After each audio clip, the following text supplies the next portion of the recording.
Gluten-free day 205. Positive number 1. It really helps me with portion control and refraining from overeating.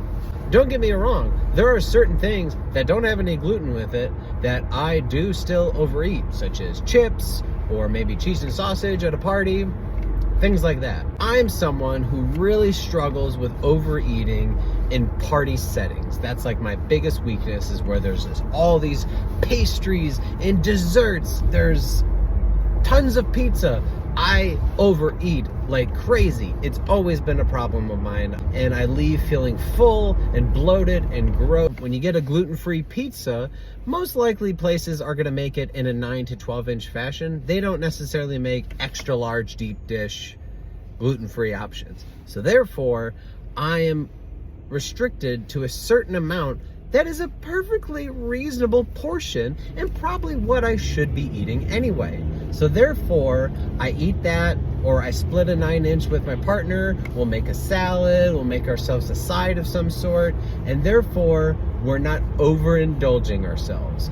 There are negatives being gluten-free.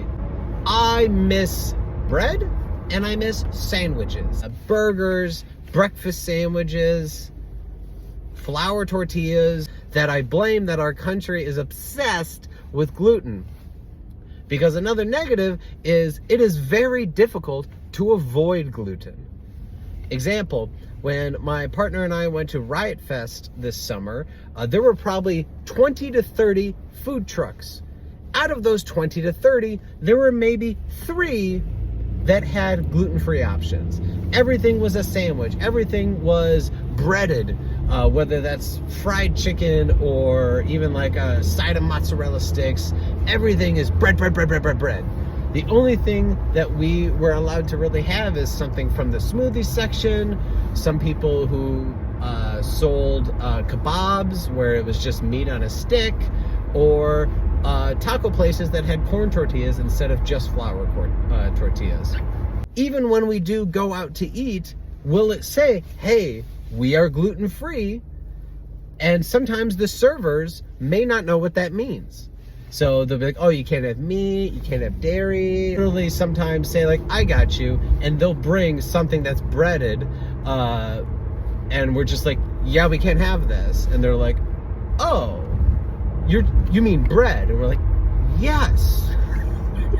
I know that we do have it better than most people who have probably been dealing with celiac for a longer period of time. Well, I think that I personally am going to continue being gluten-free, because since I've been gluten-free, I did lose 25 of the 100 pounds that I've lost.